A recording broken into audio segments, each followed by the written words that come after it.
Well, good morning. Thank you for coming out.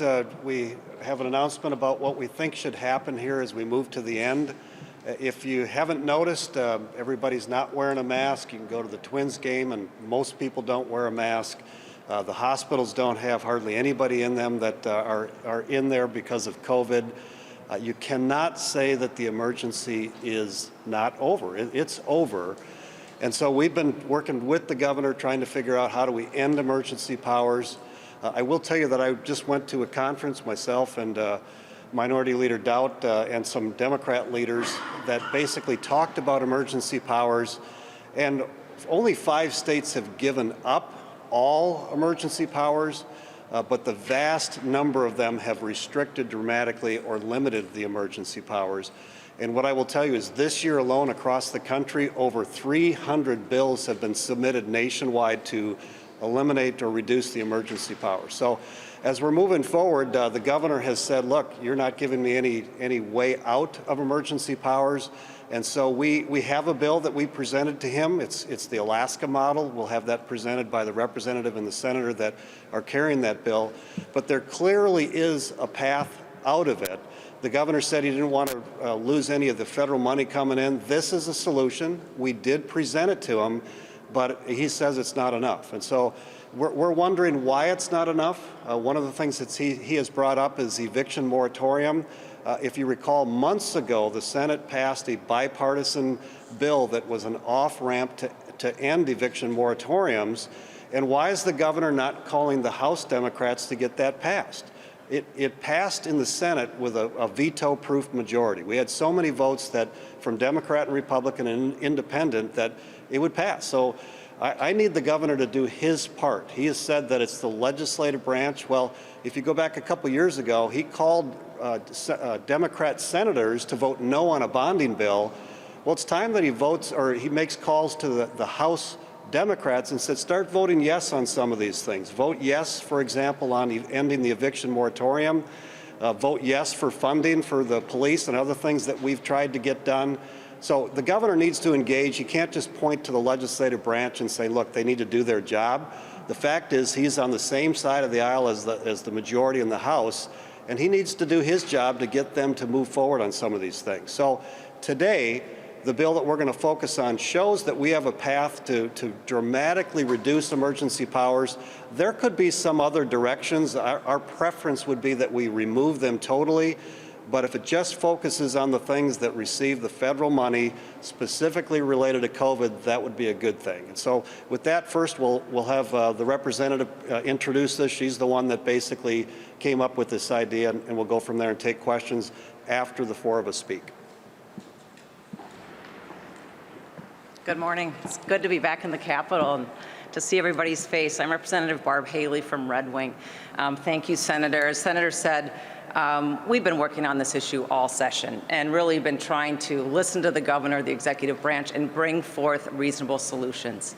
The governor himself has said in the past month that all he needs is the ability to procure and distribute vaccinations. We're very close in Minnesota to having 70% of folks vaccinated, so that's a very good sign.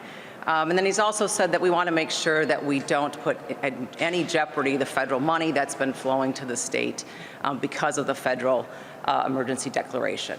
So we look to solve those 2 questions that the governor posed, and my bill does that. It's patterned after an Alaska bill that has been tested, so we're not out on a limb here with anything that hasn't been done across the country. And it provides the governor, without emergency powers, the ability to continue to procure and distribute vaccines, and it puts us in a position to continue to receive the federal money. It ends the Chapter 12 emergency declaration that we're operating under right now. I counted up the days this morning. It's been nearly 500 days. I don't think anybody anticipated that the Chapter 12 clause in our Constitution would go beyond 30 days, much less 500. The emergency is over. We're going to provide the governor the things he needs to do to manage COVID, and we're going to restore the legislature as a co-equal branch of government. A very reasonable proposal, and we don't see any reason why we can't move forward with this and then get to the work of finalizing the budget. I'd like to turn it over to Senator Howe, who I've been partnering with on this bill, and who was in the meeting when this was introduced to the governor last week. Senator Howe. I will tell you that we proposed this bill to the governor last Thursday. I was actually in Colorado Springs going to swear my nephew into the Air Force as a second lieutenant as he was graduating from the Air Force Academy. I actually stayed back from that graduation to meet with the governor. I will tell you, in my 38 years in the military, in my 27 years in the fire service, in my 9 years in the legislature, I've never been treated in such a condescending manner. Basically, anything we said was not worth his consideration. What I don't understand is, and if anybody knows me and has worked with me at the legislature, I have always worked to compromise. I have always worked across the aisle to try and find a way to make things work. If you don't like something in a bill of mine, offer an option, and we will work through it. We'll find a way to make it happen. But to just unilaterally say it doesn't work, I think is outrageous. So we all know that the emergency is over. There's no reason, like Senator Gazelka said, that we couldn't take the eviction moratorium off-ramp bill and the bill that's Representative Haley and I have put together and worked out a way to get through this. But I don't think he has any intentions of going there. I mean, why hasn't he offered any other options? Why isn't that out there? He needs to answer for that. I will say that, and I'm going to get this right here, because I want to paraphrase Thomas Jefferson. Governor Walz has continued with his emergency powers, relinquished from the citizens of Minnesota their right to representation, as he silenced the legislature. A right that Thomas Jefferson wrote in the Declaration of Independence, and I paraphrase, immeasurable to the people, their right to representation, but formidable to tyrants only. Now I'm going to end with asking each and every one of you that when you go out to eat, when you go to the Home Depot, when you go to the hardware store, thank those people that are working. Thank them for working. Because I know too many shops and cafes that have had to limit their hours or limit their days of being open because they can't find employees. I did that last night. I thanked a young lady at Home Depot for working. Her eyes lit up. It meant more to her than anything she had heard that day. So go out. We can make a difference. Go out there and thank those employees. Thank you, and I'll turn it over to Minority Leader Daudt. Thank you, and thank you all for joining us this morning. Obviously, the governor's emergency powers is an issue that we've talked a lot about over the last 15 months in the House. I think we have voted 19 times to end them, with Democrats in the House rebuffing that effort every single time. The reality is the governor does not need the emergency powers. You see that in other states. Actually, there are governors right now giving up their emergency powers voluntarily. I want to thank Representative Haley and Senator Howe for the work that they've done on this bill. Because if it were me, I would say we're just ending the emergency powers, period. The governor does not need them. The federal money will continue for a month after we end it'll continue in the month after the month that we end the emergency powers. So right now we would have that money until the end of July. The reality is we don't need that money, and we should end them. The eviction moratorium is still in place. We don't need that in place. That needs to end. You know, we've got school kids wearing masks, and I wonder if this isn't the real reason that the governor right now is clasping onto his emergency powers with white knuckles, is that the grip over the teachers union, the that the teachers union has over the governor and keeping masks in schools and keeping masks on teachers. I wonder if that's not the reason the governor is still holding on to these emergency powers. But I'm thankful for Representative Haley and Senator Howe for the work that they have done, because they have, in a real attempt to compromise, answered the things that the governor is concerned about and dealt with those in this bill. He said that he's concerned about his ability to supply vaccines, and this bill still gives him the ability to do that. He has said that he wants to make sure that we don't disrupt federal money coming to the state. This bill does that. So we have answered every one of his objections, and it's time to end the emergency powers. Now, I would love to say, in a spirit of compromise, that I would love for the governor to accept this bill. The reality is, I don't care what the governor thinks. The governor hasn't cared what the legislature has thought for 15 months, and he has not included the legislature. He's intentionally excluded the legislature from this response, and ultimately the governor in Chapter 12 does not have a role in ending the emergency powers. He can not renew them if he chooses to, but the legislature can take a vote and end his emergency powers. If it were up to me, I'd put this language into one of the budget bills and send it to his desk. He cannot veto policy language. He can only line item veto funding language, dollar amounts, and I would force the governor to sign this bill. Personally, I would end the emergency powers abruptly, but I thank the representative and senator who have gone through so much effort to really meet the governor's objections and answer them, and come up with a solution that frankly would end the emergency powers, but still give him some leeway to respond to COVID. The time for ending the emergency powers has passed. It passed a long time ago.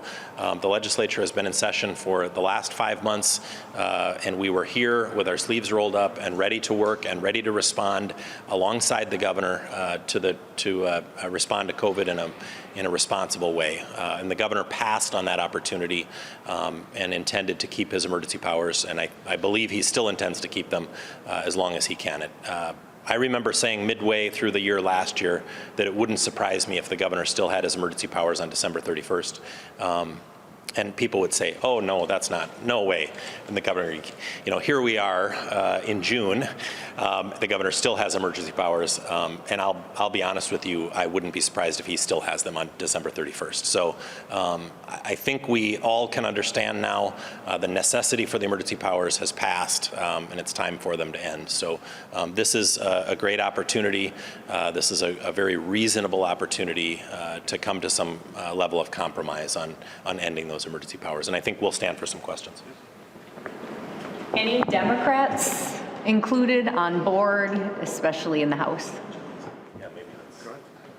Do you have any co-authors? No, this was introduced just recently and part of the negotiations, but at this point. We had a lot of good discussion in the Legislative Process Reform Committee. We actually had a bill from Representative Sandsteed that was different than this, but at that time, a process out of the emergency powers. But the Democrats themselves couldn't garner their votes to move it out of committee.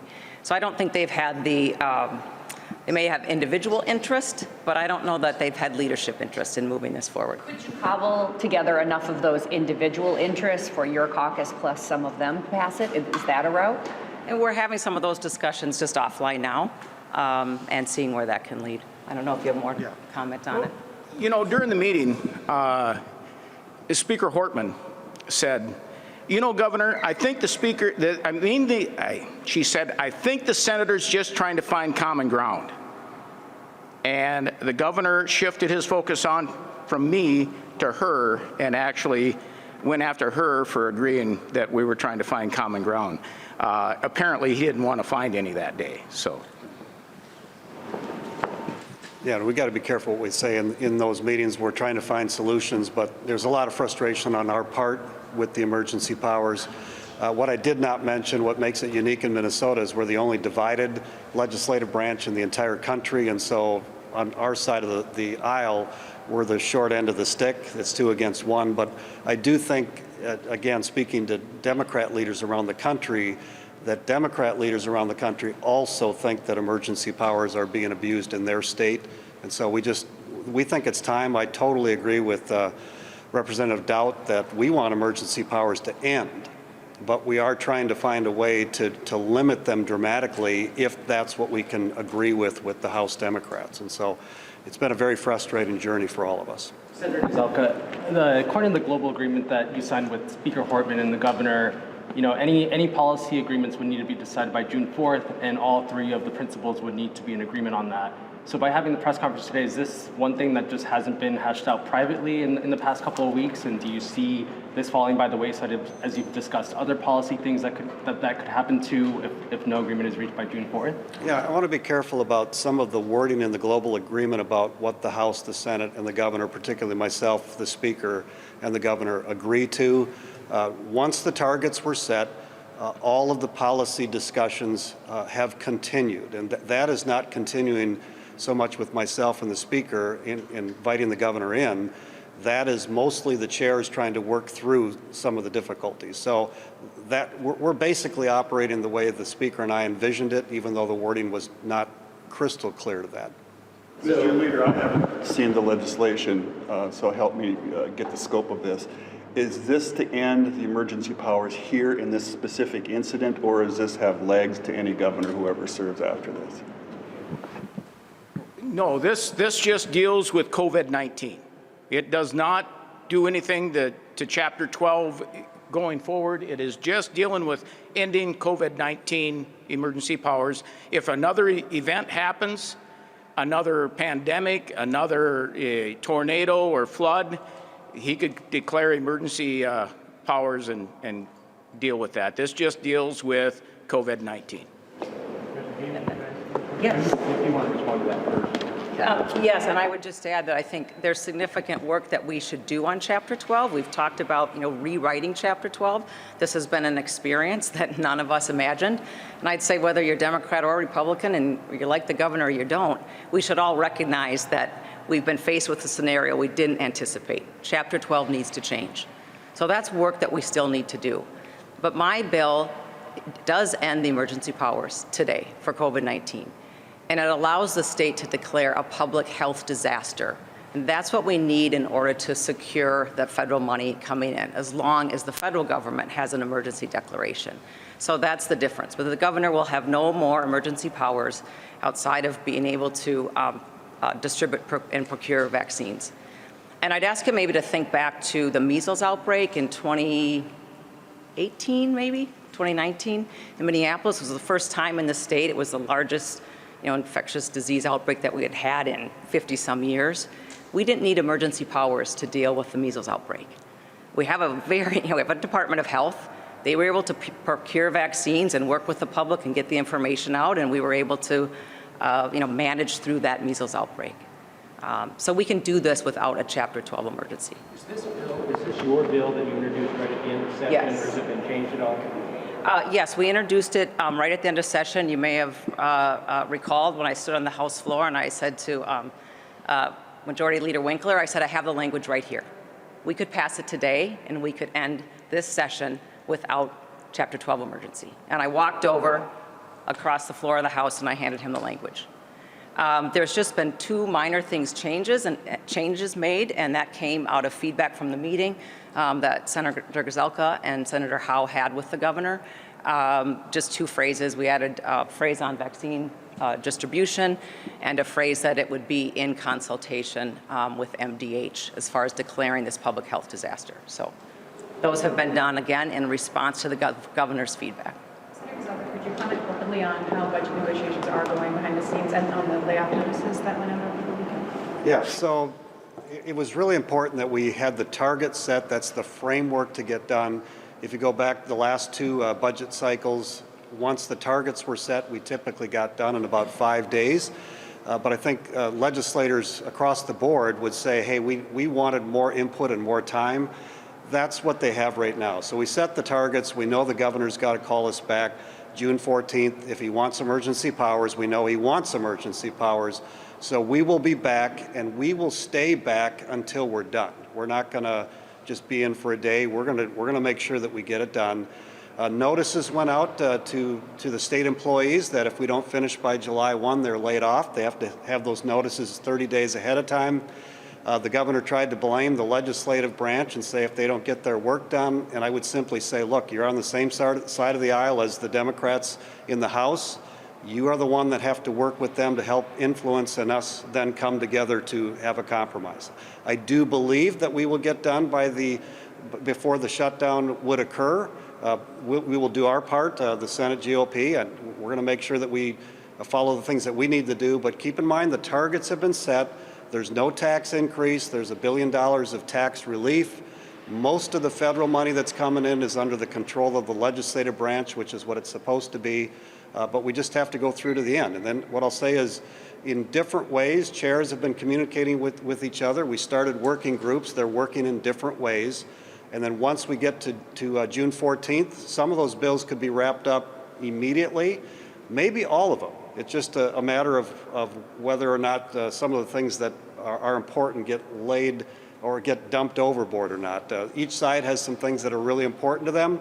We're going to fight. Both sides are fighting for those things, but now we're into special session, so sooner or later you have to figure out how you're going to get done.